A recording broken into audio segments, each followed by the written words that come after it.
Time now for sports on 104.7 The Cave. Here's Ned Reynolds. Mike the intern, Ned Reynolds, in the studio on a Red Friday. So the Kansas City Chiefs head up north, face off with a bunch of cheeseheads on Sunday. We were talking about the possibility of Nick Bolton getting back to practice. He wants to play. Has that happened yet? Well, he is back to practice, but it's under the NFL's 21-day practice rule. Aaron Rodgers is under the same thing. You can practice with the team, and you can do so for 21 days, exactly 21, after which the doctors take a look at you and say, hey, he's ready to play. If they do that, he's back in, ready to go. If not, then he cannot play for the rest of the season. I'm thinking that Bolton, with that dislocated wrist, probably is going to make it through and be allowed to play again. But as far as he's concerned, he's the question. Jerick McKinnon is the key. He's got a groin pull, and at his age, McKinnon's 31 years old, and that's old for a running back. He's still in great shape, but I have a feeling that's going to be a long-term recovery, so we'll see. Otherwise, the Chiefs are in great shape to face the Packers and big 6-point favorites over Green Bay. So speaking of the 21-day rule, I'm sitting here looking at the schedule, and I'm like, okay, well, that means that he could possibly be back for the Monday night game against New England. But wait, It'll be the league is flexing that game out. The first Monday night flex of all time. By the way, this is the first year they can flex the Monday or Thursday night games, and they pulled the primetime favorite Chiefs off, not because the Chiefs are not fun, but because the Patriots are that bad. That's exactly why. New England is horrible. They're 2-9 at the moment, and probably headed for a really catastrophic season for Belichick. Key is that's why they flexed it. And you're right, this is the first time in history that the Monday night game has ever been flexed. I must admit to you, I'm a little bit surprised. The Chiefs are such a darling for the TV networks. Everybody loves to see Kansas City, loves to see Patrick Mahomes. But the Philadelphia-Seattle game probably is marginally a little bit more competitive, and that's why they've done it. Anyway, that's the 17th, so for my pregame crew and for all pregame crews, we're changing the times, guys. It will not be a Monday night. No, it won't be Monday, but we'll let you know when that happens as soon as it do happen. All right. When the college football season started, I pretty much made it known I'm not the biggest Deion Sanders fan in the entire world, and everyone wanted to talk about how he was going to change everything in Colorado. Well, guess what? They're not really showing that, but he still is making the cover of magazines. It's Sports Illustrated. He's the Sports Illustrated Sportsman of the Year, and that's a very high honor, a coveted honor, and it does go to Deion Sanders. His team finished at 4-8, but he was, as you just pointed out, the talk of football, and he revitalized that Colorado football program. They sold out every game, sold out the spring game. No, they ran into problems. They did win their first 3 games of the season, but it turns out that while they weren't bogus wins, they were the real thing. The teams that they played may have not been the greatest in the world. When they got into the Pac-12 conference season, the last one, then Colorado found out that things were a little bit tougher when Oregon really took them to the woodshed, 42-6, I think it was.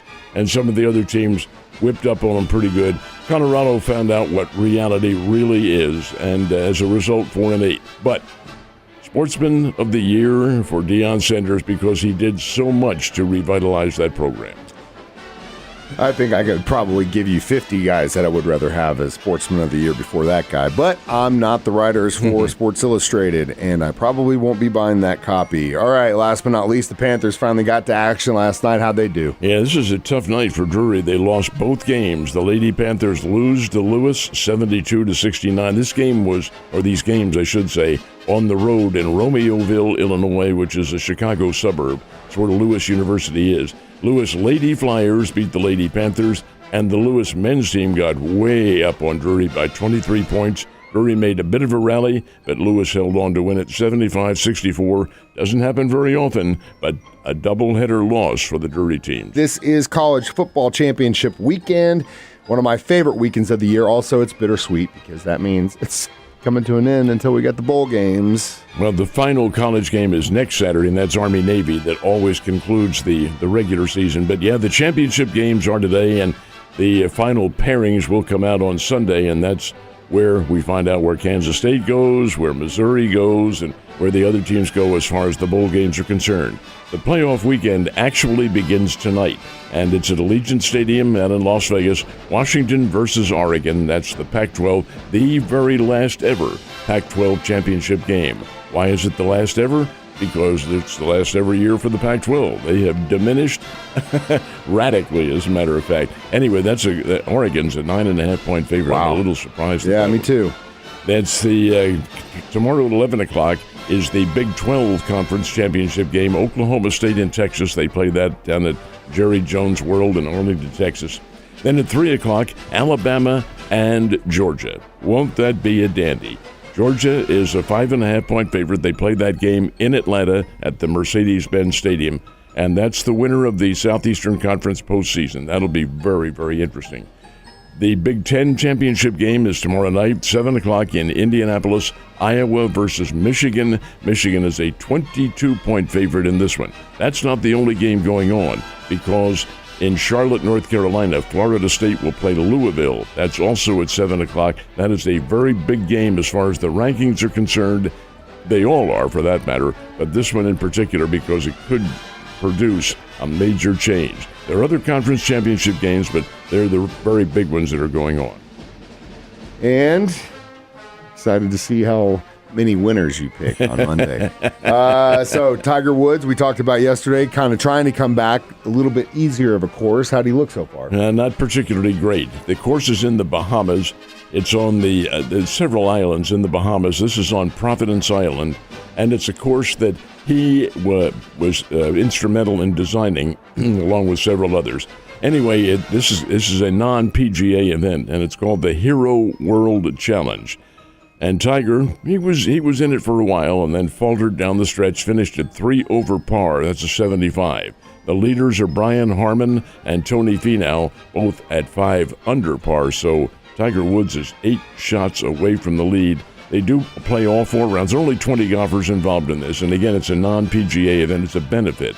But the fact is that Tiger has to be a little bit disappointed, probably in his putting game, because that was not particularly sharp. Anyway, 3 over par. That's not Tiger Woods, but I predict that he does rebound.